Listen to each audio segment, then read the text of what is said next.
पल्लव, ए पल्लव, जा बाळा, आईला बोलवून ये. सांग जेवायला बोलवलंय, जा. माई मी जाऊ बोलवायला? नको.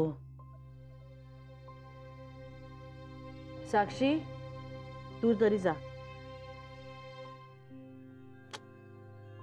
तुम्ही दोघंही जा बोलवायला. आई काही नाही बोलणार, जा.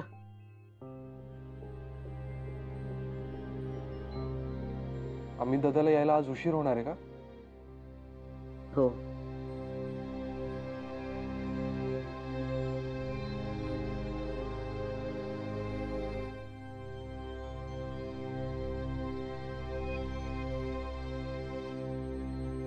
आई चल ना ग प्लीज. तू अशी पडून राहिलीस की कसं तरी वाटतं. चल ना जेवायला. माई आजी बोलावते. मला भूक नाहीये पल्लव. असं नको ना ग करू आई. चल ना, सगळे थांबलेत तुझ्यासाठी. सॉरी ना आई. साक्षी, तू सॉरी म्हणून काय उपयोग आहे? जिने तुला डोक्यावर चढवून ठेवले तिला वाटतंय का सॉरी? तिला तिचं बरोबरच वाटतंय. तुम्ही जा, मला नाही जेवायचं.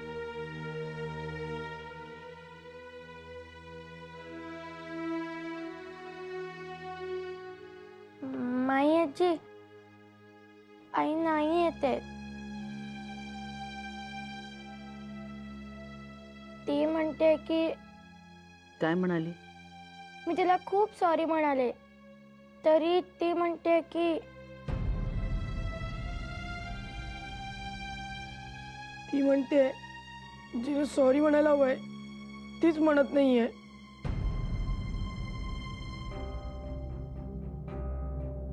म्हणजे मेघना काकूने.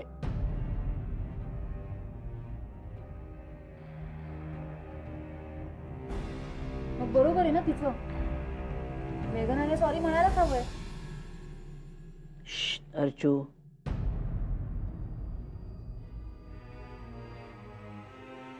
माई अगं तू विजयाची बाजू तर समजून घे. तू नको नाही भानगडीत पडूस. माई मी जाऊन सॉरी म्हणून येते. नको. हे बघ, मगाशी तू तिला सांगायला गेली होतीस की नाही? साक्षी केस कापायला का तयार नाहीये हे तू तिला समजायला गेली होतीस की नाही? बरोबर. हो. अगं पण ती काही ऐकूनच घ्यायला तयार नाहीये. मग तू सॉरी म्हणावंस अशी अपेक्षा ती कशी धरते? हे बरोबर नाहीये.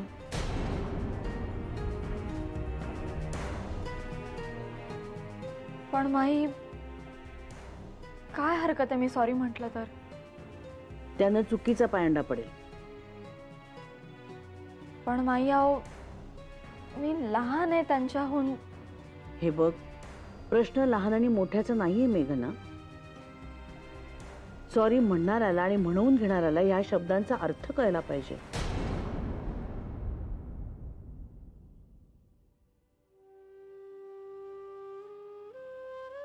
पण विजय आता चिडलेली आहे. ती कुणाचंच काही ऐकून घेण्याच्या मनस्थितीत नाहीये बाळा. आणि तुझं म्हणणं काय हे ऐकून न घेता कोणी कुणाला सॉरी म्हणायचं हे आपण ठरवणं बरोबर नाहीये बाळा. ती तर काय ऐकूनच घेत नाहीये. डोक्यात राग घालून बसलीये. शांत झाली ना की कळेल तिला.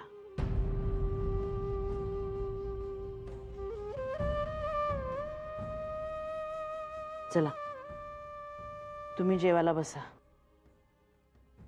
चला जेवून घ्या. मेघना तू वाढायला.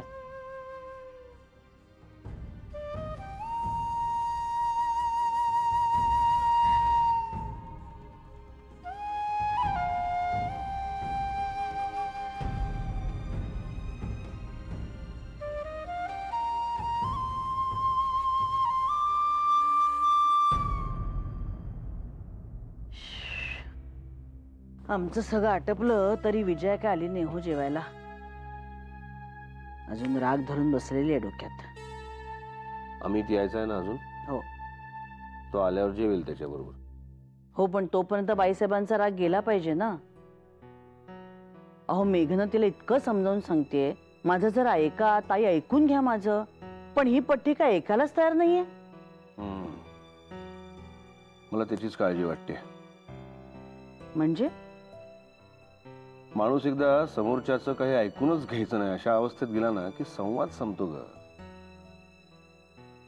आणि संवाद संपला की संपलंच सगळं. मग नाही नाही, थांबा. आता मीच जाऊन विजयाशी बोलते आणि सगळी वस्तुस्थिती सांगते तिला.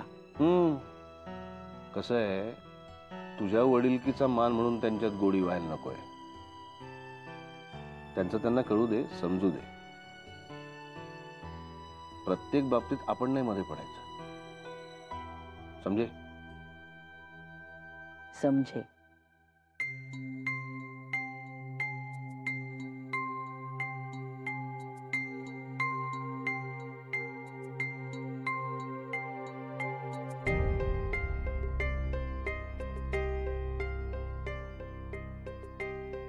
आदित्य, काय ग? मी जाते विजय त्यांशी बोलायला. मला अजिबात चैन नाही पडत आहे रे. मला समजते तू डिस्टर्ब आहेस. अगं पण माई जे म्हणाली त्यात तथ्य आहे. तू बोलण्याच्या मनस्थितीत आहेस, पण ते ऐकण्याच्या मनस्थितीत नाहीये. आणि अशा सिच्युएशन मध्ये आपण जबरदस्तीने बोलायला गेलो ना तर सगळंच बिघडतं. समोरच्याचा राग आणखीनच वाढतो. तू तू धीर धर थोडा. बरं, निदान सॉरी तरी म्हणून येते. अरे मला खरंच नाही चैन पडत आहे रे. त्या तिथे रागावल्यात, त्यांना माझ्यामुळे त्रास होतोय आणि मी असं गप्प बसून राहायचं. नाही नाही नाही नाही. आणि फार फार तर काय होईल, त्या 4 शब्द बोलतील मला. चालेल, माझी काही हरकत नाही. पण मी जाऊन बोलते रे त्यांच्याशी. साक्षी, हे मेघना काकू, आपण उद्या केस कापायला जाऊया. मला चालेल. आणि आईचा राग तरी जाईल.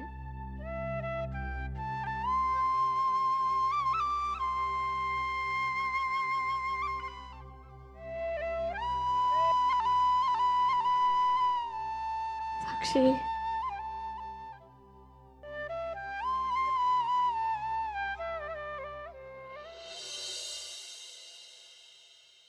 अरे पण एवढं कशाला रडायचं?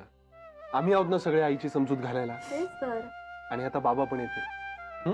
पण सगळं माझ्यामुळे झालंय ना. आई रागवली आहे, त्यात मेघना काकूला बोलणी खावी लागली. आई जेवली पण नाहीये. तुला माहितीये ना, बाबा आईचा राग असा घालू शकतात, है ना? हो. मग कशाला टेन्शन घ्यायचं? अरे आमचं शहाणं बाळ ते. चेहरा बघ कसा करून टाकला येडू. काय रडतंय पात्र? बाबा, अरे काय झालं? हो रे, काय झालं रडायला? हा, सांगतो. रडू नकोस, चुप. बघू. येडू ग येडू. जा, जाऊन झोप जा. मी आलो, फ्रेश होऊन येतो. ओके?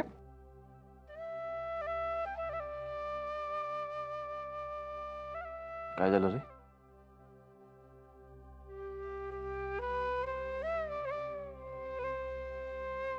आई बोल ना ग. तू जेवली पण नाहीयेस. मला भूक नाहीये साक्षी. असं नको ना ग बोलू. मी उद्या जाणार आहे ना केस कापायला. कशाला कशाला उपकार करतेस माझ्यावर? विचार. बाबा, बाबा आईला सांगा ना हो. मी तिचं सगळं ऐकेन. उद्या केस पण कापेन. हट्ट नाही करणार. पण तुम्ही तिला जेवायला सांगा ना हो. आणि रागू नको म्हणून पण सांगा. ती माझ्याशी आणि मेघना काकूशी बोलतच नाहीये. मला कसं तरी वाटतंय. सांगतो मी. तू जा झोपायला. नाही, ती जेवल्याशिवाय मी नाही जाणार. हे बघ, माझंही जेवण व्हायचं की नाही. आम्ही एकत्र बसू. ती जेवल्याशिवाय मी जेवणार नाही. ओके? प्रॉमिस? प्रॉमिस.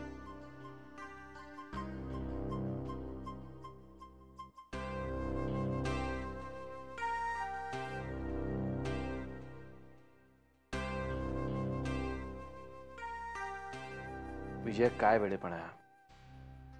मी वेडेपणा करते आम्ही? अरे मुलीशी कसं वागायला पाहिजे ते. आणि चांगलं मी घेऊन चालले होते तिला हेअरकट करायला साक्षीला, तर ती स्वतःहून म्हणाली किती घेऊन जाईल साक्षीला म्हणून. 4-5 तास फिरवून आणलं, केस कापलेच नाही. आणि मग नंतर येऊन फक्त ताई माझं ऐकून तरी घ्या, ताई माझं ऐकून तरी घ्या. पण तू ऐकून घेतलंस का? मला पण 2 मुलं आहेत आम्ही. मुलांशी कसं वागायचं असतं ना ते कळतं मला. आणि मुलांचं हित कशात आहे तेही कळतं. आणि आनंद, आनंद कशात आहे हे तुला कळतं? म्हणजे विजय अगदी साधं कारण होतं साक्षीच्या केस न कापण्यामागे. तिच्या शाळेमध्ये युनिट टेस्ट नंतर जे काही नाटक बसवतात त्यात राजकन्या म्हणा किंवा परी म्हणा, यासाठी ज्या मुलीचे केस लांब असतात, मोठे असतात, अशा मुलीची निवड होते. आणि हिची मनापासून इच्छा होती की त्यातला एखादा रोल आपल्याला मिळावा. हेच कारण होतं. पर माईने जे गुलाबाचं रोपटं आणून दिलं होतं त्यातला गुलाब केसामध्ये माळावा असं तिला वाटत होतं. तर चुकलं काय? आम्ही तरी साक्षीनं मला हे काही सांगितलं का नाही? मग तुला ऐकून घ्यायचंच नव्हतं. डोक्यात पक्क धरून बसली होतीस की केस कापायचे बस. रडवलं रे मी माझ्या लेकराला. आणि मेघना, मी राघवेन हे ठाऊक असून सुद्धा मेघनाने योग्य निर्णय घेतला. आणि मी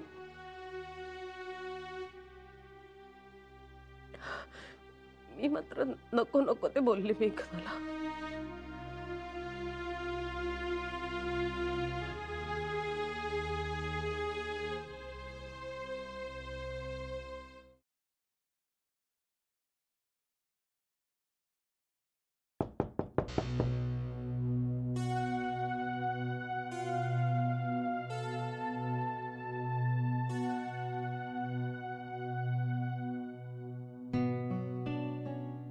मेघना, आय एम सो सॉरी. तुझ्यावर ना उगाच चिडले मी. म्हणजे बघ ना, तू साक्षीचं मन जपण्याचा प्रयत्न करत होतीस आणि मी मात्र. ताई प्लीज, हो प्लीज, सॉरी नका म्हणू. साक्षी कोणीच नाही का माझी. आणि ताई कधी कधी ना लहान मुलांना काही गोष्टी आई बाबांपेक्षा काका काकू आत्या मामा अशांबरोबर जास्त कम्फर्टेबली शेअर करता येतात. त्यामुळे आई असूनही साक्षीने मला सांगितलं नाही असं मुळीच वाटून घेऊ नका प्लीज. थँक्स मेघना. नाही ताई, तुमच्या मनातला गैरसमज दूर झाला, त्यात सगळं मिळालं. I am so sorry. ताई येते. Good night. Good night. Good night.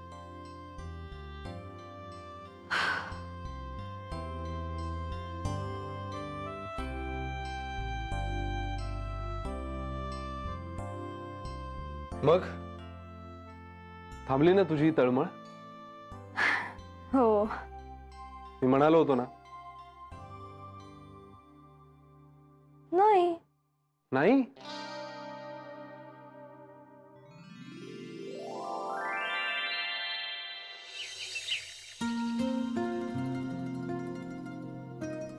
Good morning. Good morning. पण माझी काही मॉर्निंग गुड नाहीये बाई. का? अगं मी सारखा आपलं तोच विचार करत बसले. काय ना मेघना, तू मला एक फोन करून जरी विचारलं असतंस ना तरी कदाचित मी एवढी चिडले नसते. पण मी डायरेक्ट तुम्हाला बघितलंच ना, साक्षीचा हेअरकट केलेलाच नव्हता. त्याच्यामुळे मला जरा रागच आला.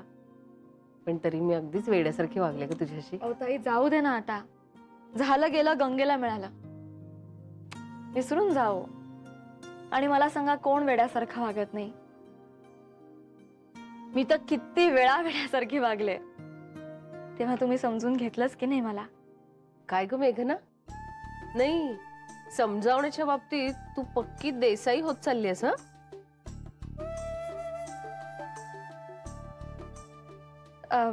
ताई, साक्षी ओके ना हो आता? बिचारा माझं लेकरू मला विचारत होती सारखी रात्री, आई मी हेअरकट करते, तू नको ना रागावूस, पण बोल ना माझ्याशी प्लीज.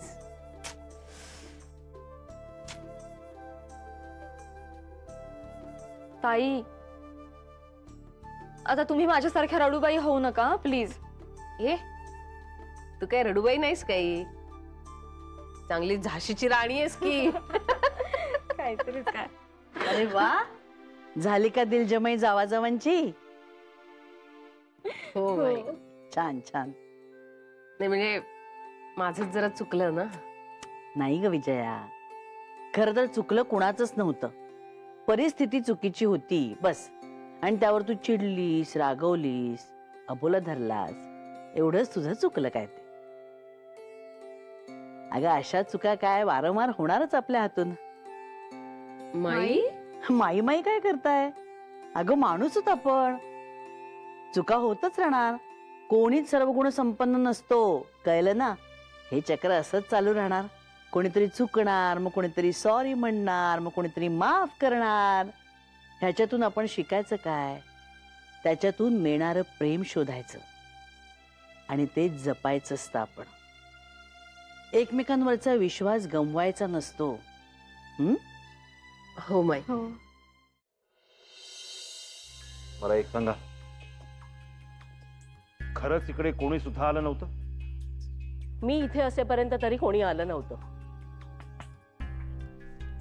नंतर मी 5-6 दिवस मीना मावशीकडे होते, तेव्हा जर कोणी येऊन गेलं असेल ना तर काही कल्पना नाही.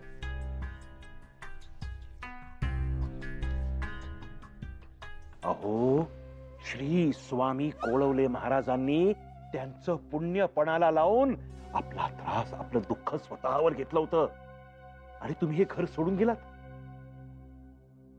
त्यांच्या सिद्धीने त्यांनी आपल्याला सांगितलं होतं की तो चोर नेलेला ऐवज आपल्याला परत आणून देणार म्हणून. सांगितलं होतं की नाही? हो, सांगितलं होतं.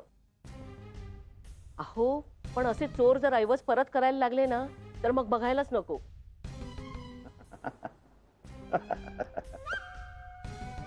क्षमा करा यांना, क्षमा करा. वर्षानुवर्ष रिकामच आहे, खरंच क्षमा. बघा, केलं क्षमा. तुम्ही काय घेताय? चोराचा सेलफोन. ओम श्री स्वामी कोळवले महाराज प्रसन्न नमो नमः बोला. बाबा, ओम मेघना, अरे तुम्ही? मला वाटलं की काय वाटलं? काही नाही, काही नाही, काही नाही. कशा आहात तुम्ही? मी खूप छान आहे बाबा. तुम्ही कसे आहात? आणि कधी आलात तुम्ही? मी मस्त आहे, आजच आलो. पण खरंच मला क्षमा करा, म्हणजे ह्यावेळी मी तुमच्या वाढदिवसाला येऊ नाही शकलो. बाबा, क्षमा करा काय म्हणता, पण मी वाट बघत होते. पण मग तुम्ही काळजी करू नका, उद्या किंवा परवा आम्ही नक्की येणार. हा, सकाळीच येतो तुमच्याकडे. तुमच्या आईनाही घेऊन येतो. नाही बाबा, ऍक्च्युली ना उद्या सकाळी आम्ही बाहेर जातोय. मग संध्याकाळी येतो. नाही नाही नाही नाही, तसं नाही. आम्ही मेघना, म्हणजे आम्ही तुम्हाला यायला नकोय का? म्हणजे काही संकट किंवा काही त्रास नाहीये ना? बाबा, आई आई आहे का तिथे? द्या ना जरा तिला. हो हो हो हो, देतो देतो देतो देतो त्यांना, देतो. या, तुमच्याशी बोलायचं. काय संकट आहे काय कळत नाही. मेघना, काही नाही झालंय आई. मग? अगं, मी त्यांना म्हंटल आम्ही बाहेर जातोय, तर त्यांना वाटलं आम्ही 4 दिवस मुंबई बाहेर जातोय ना. अगो बाई, घरचे सगळे का? नाही, आम्ही दोघंच जातोय. अगं चांगलंच आहे की मग. जा जा, मजा करा. हा, काय काय काय मला सांगा ना, काय आहे ते? सांगते. हा मेघना, जमलं तर आम्ही दोघंही येऊन जाऊ. बाय. काय झालं ते मला नीट सांगा ना. सांगते. अहो, मेघना आणि आदित्य 4 दिवस बाहेरगावी फिरायला जात आहेत.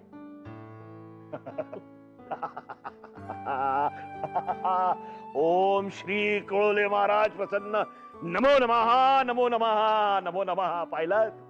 पाहिलात त्यांचा रिझल्ट पाहिलात? त्यांनी सांगितलं होतं ना मेघनाला इकडून घरी पाठवा म्हणून. बघा काय रिझल्ट मिळाला तो. ओम श्री स्वामी कोळवले महाराज प्रसन्न नमो नमः.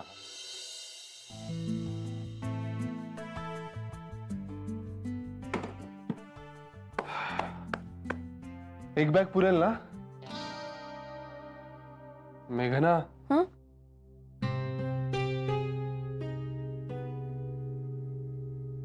तुला कळलंच नाही का मी काय बोललो ते? काय?